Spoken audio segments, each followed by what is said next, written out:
പുതിയ തരം പണം എന്ന് പലരും വിശേഷിപ്പിക്കുന്നതും ചുരുങ്ങിയ സമയത്തിനുള്ളിൽ വലിയ വളർച്ച കൈവരിക്കുന്ന നിക്ഷേപമാർഗമായി ആഗോളതലത്തിൽ പലരും കരുതുന്നതുമായ ക്രിപ്റ്റോ കറൻസിയെപ്പറ്റി കൂടുതൽ അറിവ് വിജ്ഞാനം വളർത്തുക എന്നുകൂടി ഉദ്ദേശമുള്ള ഗ്രന്ഥസമീക്ഷയിലൂടെ നൽകുന്നത് പലർക്കും പ്രയോജനകരമാകും എന്ന് കരുതുന്നു.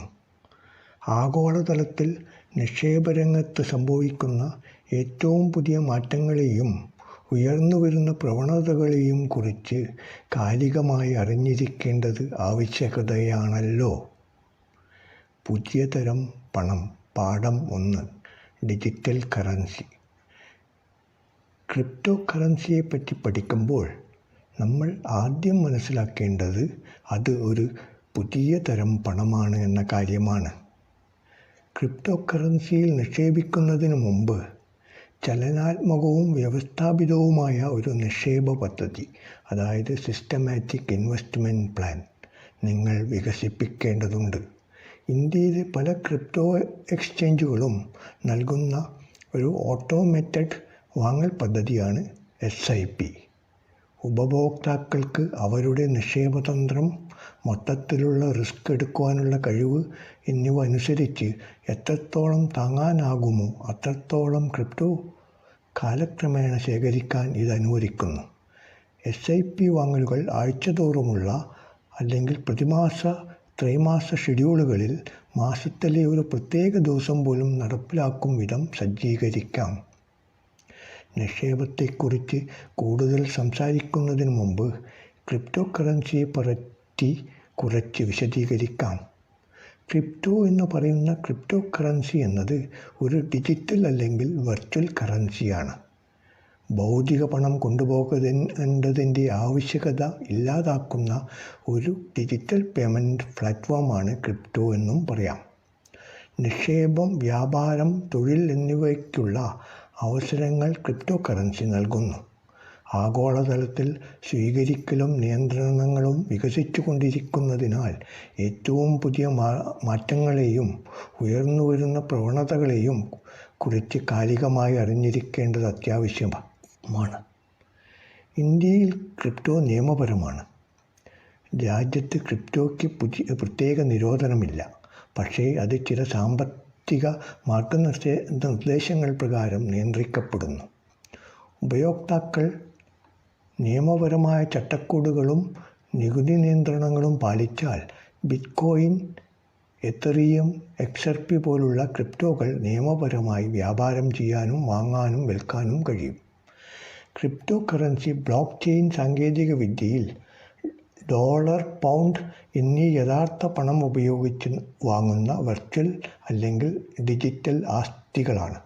CoinDCX ബാംഗ്ലൂർ പോലെയുള്ള എക്സ്ചേഞ്ചുകളിൽ നിന്ന് ഇത് ഇന്ത്യൻ കറൻസിയിലും വാങ്ങാം. ഇതിന് യഥാർത്ഥ കറൻസികളുടെ എല്ലാ മൂല്യങ്ങളും ഇല്ല. സർക്കാർ മാത്രം അച്ചടിക്കുന്ന പരമ്പരാഗത പണത്തിൽ നിന്നും വ്യത്യസ്തമായി നിരവധി കമ്പനികൾ ക്രിപ്റ്റോ കറൻസികൾ ഇറക്കുന്നുണ്ട്. അടിസ്ഥാനപരമായി ക്രിപ്റ്റോ കറൻസി മൂല്യം കൈവരിക്കുന്നത് പരമ്പരാഗത കറൻസിയുടെ അതേ രീതിയിലാണ്. മൂല്യം സംഭരിക്കുന്നതിനുള്ള ഒരു പ്രായോഗികവും സൗകര്യപ്രദവുമായ മാർഗമാണിതെന്ന് തെളിയിക്കപ്പെട്ടിട്ടുണ്ട്. അതായത് സാധനങ്ങൾ, സേവനങ്ങൾ അല്ലെങ്കിൽ മറ്റാസ്തികൾ എന്നിവയ്ക്കായി ഇത് എളുപ്പത്തിൽ വ്യാപാരം ചെയ്യാൻ കഴിയും. ഇത് സ്വർണവുമായി താരതമ്യപ്പെടുത്തുമ്പോൾ സുരക്ഷിതമാണ്. എവിടെയും കൂടെ കൊണ്ടുപോകാവുന്നതാണ്. ഇത് എല്ലാ വലുപ്പത്തിലുള്ള ഇടപാടുകളും അനുവദിക്കുന്നു. നിക്ഷേപം ആരംഭിക്കുന്നതിന് മുമ്പ് ക്രിപ്റ്റോ സാങ്കേതിക വിദ്യയെക്കുറിച്ചും അത് എങ്ങനെ പ്രവർത്തിക്കുന്നു എന്നതിനെക്കുറിച്ചും കൂടുതൽ അറിയുന്നത് നല്ലതാണ്. ക്രിപ്റ്റോ കറൻസി എന്നത് ഒരു ഡിജിറ്റൽ അല്ലെങ്കിൽ വെർച്വൽ കറൻസി ആയതിനാൽ അത് സുരക്ഷയ്ക്കായി ക്രിപ്റ്റോഗ്രഫി ഉപയോഗിക്കുന്നു. ക്രിപ്റ്റോ കറൻസി ഡിജിറ്റൽ രൂപത്തിൽ മാത്രമേ നിലനിൽക്കുന്നുള്ളൂ. ആളുകൾ പ്രധാനമായും ഓൺലൈൻ ഇടപാടുകൾക്കാണ് ഇത് ഉപയോഗിക്കുന്നതെങ്കിലും നിങ്ങൾക്ക് ചില ഭൗതിക വാങ്ങലുകളും നടത്താം. ക്രിപ്റ്റോ കറൻസികൾ ഫംഗബിൾ ആണ്. ഒരേ രീതിയിലോ മൂല്യത്തിലോ ഉള്ള മറ്റെന്തെങ്കിലും വ്യാപാരം ചെയ്യാനോ തമ്മിൽ മാറ്റം ചെയ്യാനോ എളുപ്പത്തിൽ ഉതകുന്നതായി ചെയ്തിട്ടുള്ളത് ആണത്. അതായത് വാങ്ങുമ്പോഴോ വിൽക്കുമ്പോഴോ വ്യാപാരം ചെയ്യുമ്പോഴോ മൂല്യം അതേപടി തുടരുന്നു എന്ന്. ക്രിപ്റ്റോ കറൻസി വേരിയബിൾ മൂല്യങ്ങളുള്ള നോൺ ഫംഗബിൾ ടോക്കണുകൾക്ക്, അതായത് NFT ടോക്കണുകൾക്ക് തുല്യമല്ല. ഉദാഹരണത്തിന് ക്രിപ്റ്റോയിലെ $1 എപ്പോഴും $1 ആയിരിക്കും. അതേസമയം ഒരു NFT ഡോളറിൻ്റെ മൂല്യം അത് ബന്ധിപ്പിച്ചിരിക്കുന്ന ഡിജിറ്റൽ അസറ്റിനെ ആശ്രയിച്ചിരിക്കുന്നു. ക്രിപ്റ്റോ കറൻസിയുടെ പ്രധാന സവിശേഷതകളിൽ ഒന്നാണ് വികേന്ദ്രീകരണം. അതായത് ഒരു സർക്കാരോ കേന്ദ്ര ബാങ്കോ ക്രിപ്റ്റോ കറൻസി പുറപ്പെടുവിക്കുകയോ നിയന്ത്രിക്കുകയോ ചെയ്യുന്നില്ല എന്ന്. മറ്റൊരു സവിശേഷതയാണ് സുരക്ഷ. അതായത് ക്രിപ്റ്റോഗ്രഫി ഇടപാടുകളെ സുരക്ഷിതമാക്കുകയും വ്യാജമായി നിർമ്മിക്കുന്നത് അസാധ്യമാക്കുകയും ചെയ്യുന്നു എന്ന്. ക്രിപ്റ്റോ കറൻസിയുടെ മറ്റൊരു പ്രധാന സവിശേഷതയാണ് സുതാര്യത. എല്ലാ ഇടപാടുകളും പൊതു ബ്ലോക്ക് ചെയിനിൽ രേഖപ്പെടുത്തിയിരിക്കുന്നതിനാൽ അവ സുതാര്യമാകുന്നു. ഉപയോക്താക്കൾക്ക് അവരുടെ ഡിജിറ്റൽ വാലറ്റുകൾ വഴി നേരിട്ട് ഫണ്ടുകൾ കൈവശം വയ്ക്കാനും കൈമാറാനും കഴിയും എന്നത് അവയുടെ സവിശേഷതകളിൽ ഒന്നാണ്. സർക്കാർ നിർമ്മിക്കുന്ന പരമ്പരാഗത കറൻസി നോട്ടുകളും നാണയങ്ങളും നിങ്ങൾക്ക് നിങ്ങളോടൊപ്പം കൊണ്ടുപോകാനോ ബാങ്കിൽ നിക്ഷേപിക്കാനോ കഴിയും.